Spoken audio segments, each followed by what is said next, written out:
Hello, welcome to China. 大家好，欢迎来到中国。I am Chen Jiaqi from Shanghai University of Finance and Economics. Today, I am very glad to be here with you via the internet to talk about the etiquettes in business meetings in China.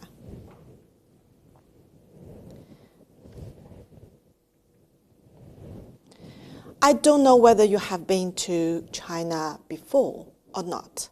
I suppose you have some ideas about this beautiful country. The beauty of China lies in the nature and the people. It is like beautiful pictures and poems with the ancient civilization, brilliant history, long tradition, and colorful folk customs. To meet Chinese people, you need to learn something about us. So, in your eyes, what Chinese people look like? It's a pity that I can't get your answer directly. But I suppose that you may say, black eyes, black hair, quite shy, dare not speak in front of a large group of people. Yes, it's true. Of course, we share many similarities with people from other Asian countries. But we have more. Chinese people value family. We will sacrifice ourselves for the family. For instance, lacking social time, moving to another city, or even quitting the job. Faith and 关系, that is interpersonal relationship, are extremely important. It can be a big humiliation to make people lose faith, especially on significant occasions in front of a large group of people. If a person has a big and strong interpersonal relationship with some people in power, they will also be regarded as powerful, skillful, and competitive. Chinese people are generally not risk lovers. We are reserved. Take saving money, for example. The ratio of savings to income is over 50% in China. That's the highest in the world. And the number will be even higher among the elderly people. We tend to follow the majority. That is also called 中庸 in Chinese philosophy, which means no extremes, be in the middle. So you can say Chinese people are prone to avoid risks. We are easy to be influenced, especially by seniors and idols, because we have to listen to parents, teachers when we were young, and listen to supervisors in the company when we get into the workplace. We will listen to anyone who are more powerful. Although we have 55 minority ethnic groups, Han ethnic group is the largest, with the 90% of Chinese population. So, it is more influential in China.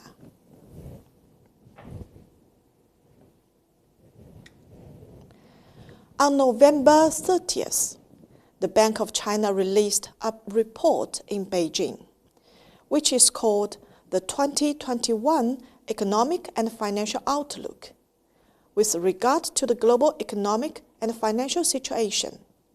The report believes that in 2020, the global economy will encounter the impact of the epidemic, fall into a deep recession, and the economy rises and falls sharply throughout the year. According to the report, in 2020, in the face of the global pandemic and the profound changes in the international political and economic structure, the Chinese government will continue to coordinate the prevention and the control of the epidemic and economic and social development. In 2021, the government will continue to promote the expansion of domestic demand, support innovation and development, and improve the business environment. Coupled with the low base factor, the economic growth rate is likely to return to above the normal level.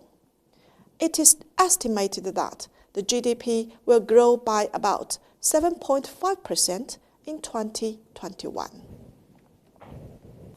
In the third China International Import Expo, held in Shanghai this year, nearly 80% of the world's top 500 enterprises and the leading enterprises in the industry continuously participated in the expo, and the cumulative turnover of intention was about 72 billion US dollars, and this is an increase of 2% over the previous one. Based on these, you can understand why so many people around the world would like to do business with Chinese people to share the profits in this huge market.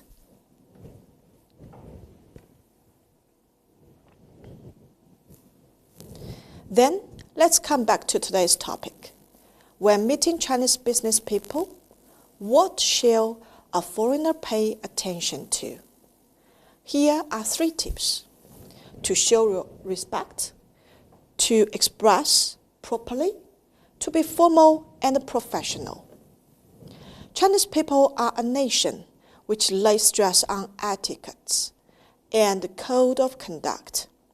So to be polite and courteous is very important. You can communicate with us in English, since English is a compulsory course since we are primary school students. And in big cities like Shanghai and Beijing, office staff can express themselves in English very fluently, especially in the multinational companies. However, in small cities, please communicate with us in simple and short sentences, because I am not sure whether the Chinese employees can understand you well, since English is not our daily use, and the listening and speaking in English are weaker. To be formal and professional, especially in the first meeting, will leave a good impression to Chinese people, and we will be more convinced that we can trust you, your ability, and your group.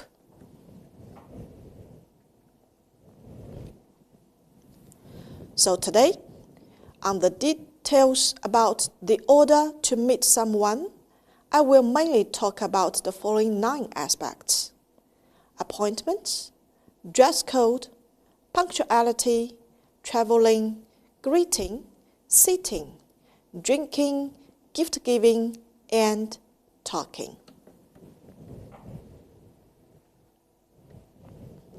First, to make an appointment.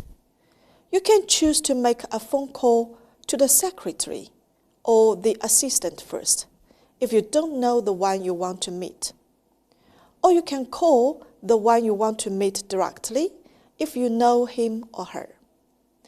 After getting the yes response, you can ask and decide the time, date, and place with the other one. You can also choose to send an email to inquire. It will be more formal. You can ask the one you want to meet directly. It's not a must to ask the secretary or assistant first, even if you don't know each other. But pay attention that you need to write the email letterhead correctly and clear. Otherwise, your mail could be seen as a junk mail and blocked. WeChat is a widely used app at workplace, so you can use WeChat to contact others, no matter he or she is your friend or colleague. Even the people in work relationship will also use WeChat to talk about their jobs. As for dress code, generally speaking, to be professional is a must.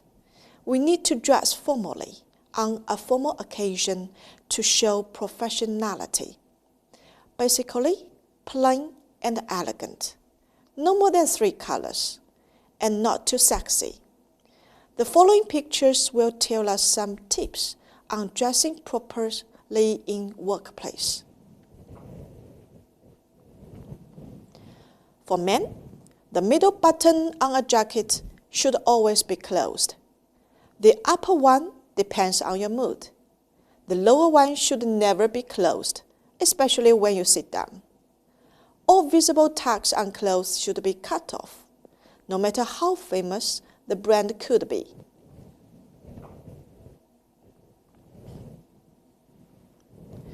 The tip of your tie should reach your waist and cross it just a little. It should not be too long over the belt or too short, swinging in the middle above the belt. If you are wearing a shirt without a jacket, you don't need a tie.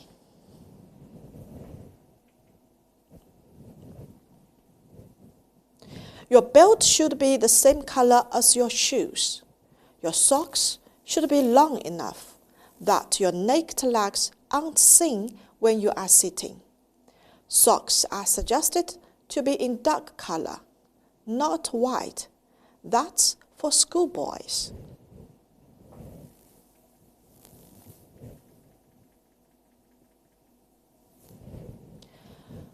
So as you can see, this is a picture of a typical Chinese businessman with everything matching: suit, jacket, and trousers. And shoes are in dark color, plain and tidy. Tie can be individual.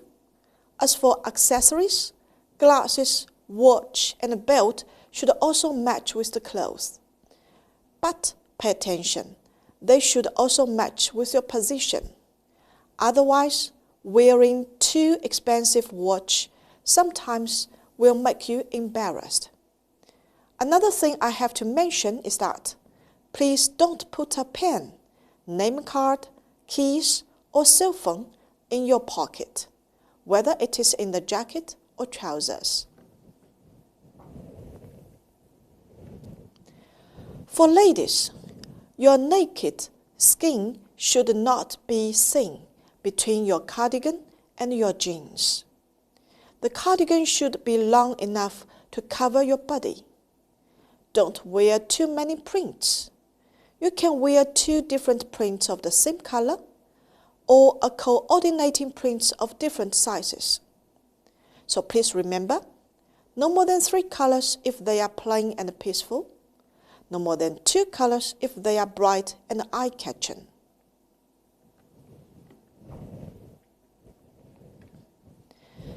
Wearing accessories is okay.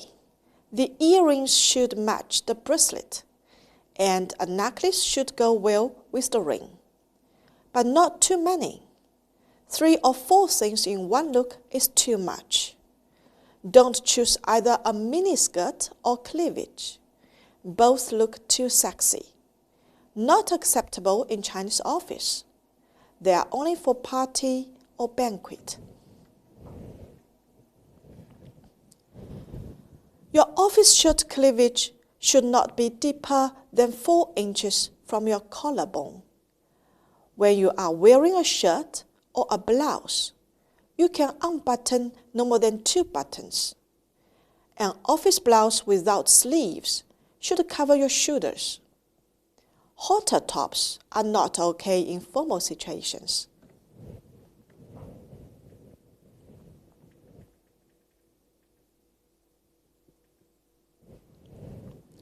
Here is a picture of a typical businesswoman in China. Everything looks comfortable and matching. She looks smart, confident, professional, competent, and trustworthy. People used to believe that ladies who are dressed in skirts are more powerful than those in trousers. But today, such a thought has changed. Ladies can also choose to wear trousers due to the ease of moving and convenience.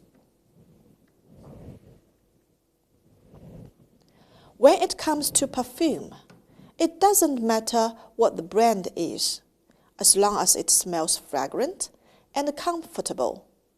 Be lighter, not too strong or sexy. But if you are easy to sweat, my advice is to avoid the perfume. Otherwise, it will smell awful when the perfume mixes with the sweat.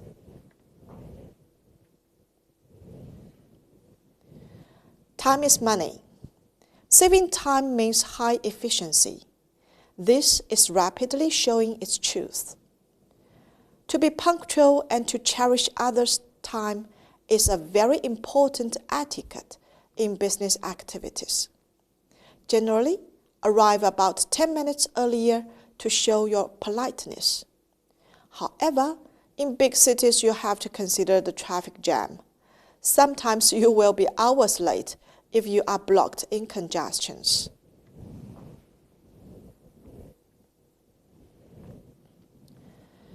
You may take a taxi if there are only a couple of people, or go by a company car if you are in a group.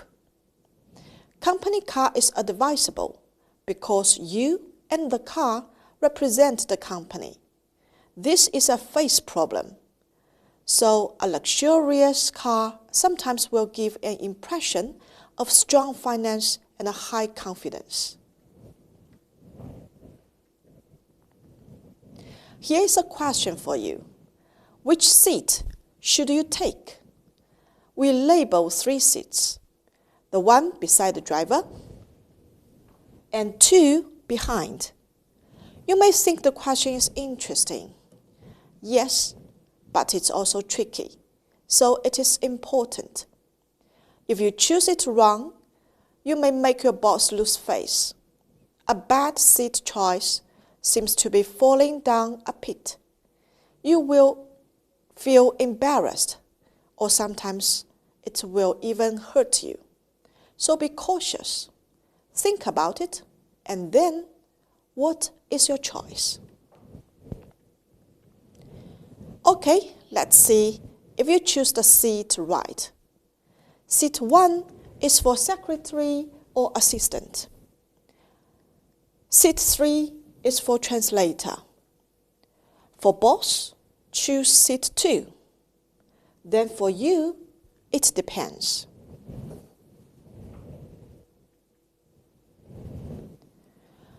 If you take a taxi, then what? You can choose either seat 2 or 3. Leave seat 1 for those who will pay for the taxi cost. Here are 2 tips for you. While taking a taxi, first, you don't have to pay tips. Pay as charged. The meter will tell you how much you have to pay for the taxi cost. And second, you cannot get in or off from the left door because the left door is locked, usually for the safety reason.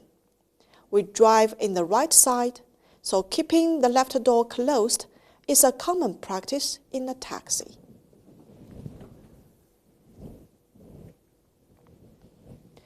When you get off the car and arrive at the office building, you may need to take the elevator or escalator.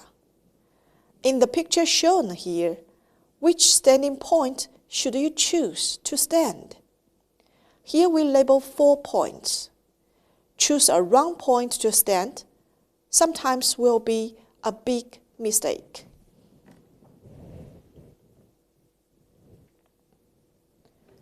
As you can guess, point 3 is for those VIP. Generally, your boss. It is in the middle, facing the door of the elevator. Point 4 is for those who will serve to press the button. So generally, it is for the receptionist, or if there isn't, for the secretary or assistant. Point 2 is near the boss, but behind, generally for the second VIP or the translator. Point 1 is for other people. But wherever you stand, please remember, don't turn your back to the boss. If you go up an escalator, then point 1 is for the receptionist, if there is one. If not, the boss will stand at the point 1. Then, point 2 is for the boss. Point 3 is for the translator. Point 4 is for the secretary or assistant. That is to stand from the higher position to the lower position. If you go down, the standing order should be reversed.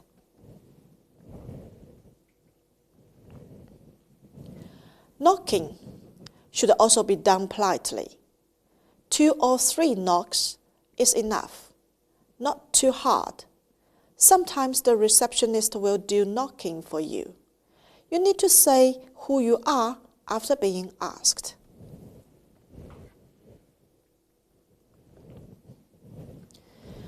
The receptionist will lead you in or show with a gesture to let you in. Such pictures will help you understand the gestures. This one in the left means welcome, please, or come in, please. The one in the middle means sit down or sit here, please. The one in the right means this way, please.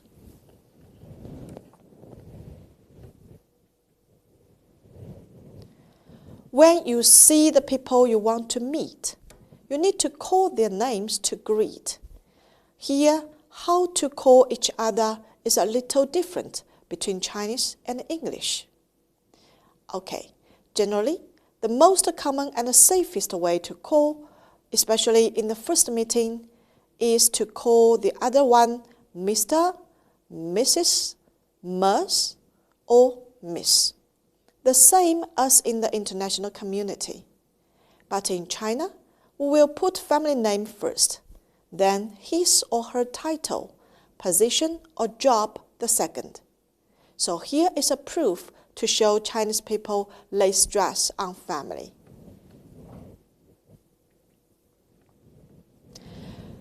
Let's see the examples here. We will say Mr. Wang in English and Wang 先生 in Chinese. Miss Wang in English and Wang 小姐 in Chinese. Manager Wang, that is Wang 经理. Teacher Wang, Professor Wang, mean Wang 老师 or Wang 教授 in Chinese.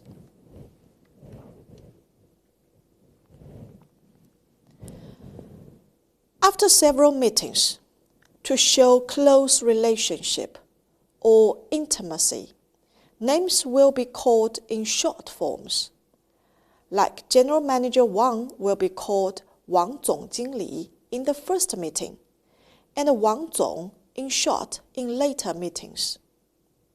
Mr. Wang, Chairman of the Board, will be called Wang 董事长 in the first meeting, and Wang 董 later to show a close relationship.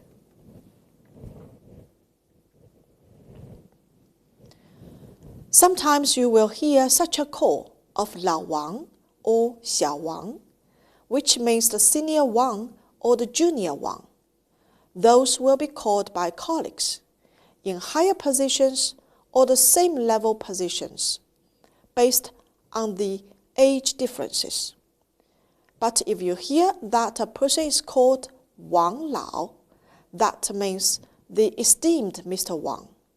And you should know this Mr. Wang is really respected by others for his remarkable success, achievements, or prominent talents. This is our respect.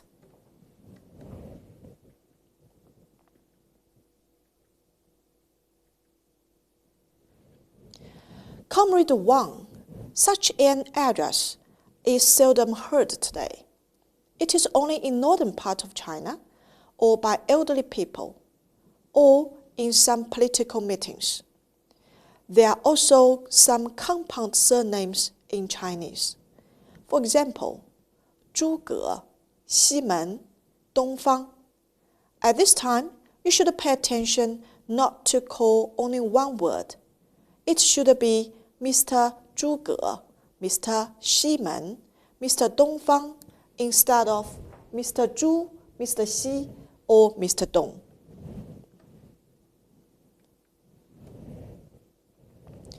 As for self-introduction, here's an example.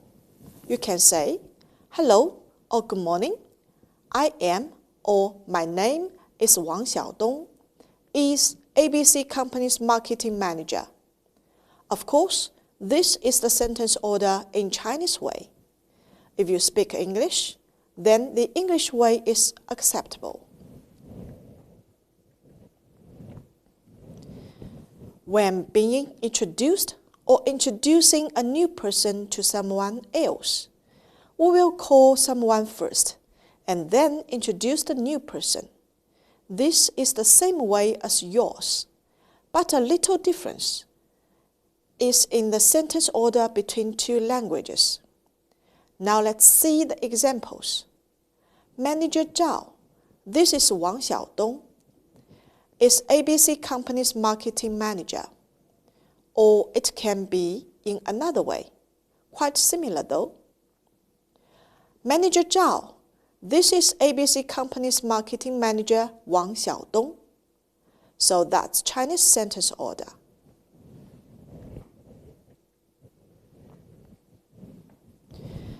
In China, people greet with each other by head nodding, smile, handshaking, and so on. Even good friends just hold hands for a short time or hammer softly on the other friend's shoulder. Nowadays, handshaking has become a custom to show hospitality and friendliness in many countries. The way of handshaking is the same as the international practice.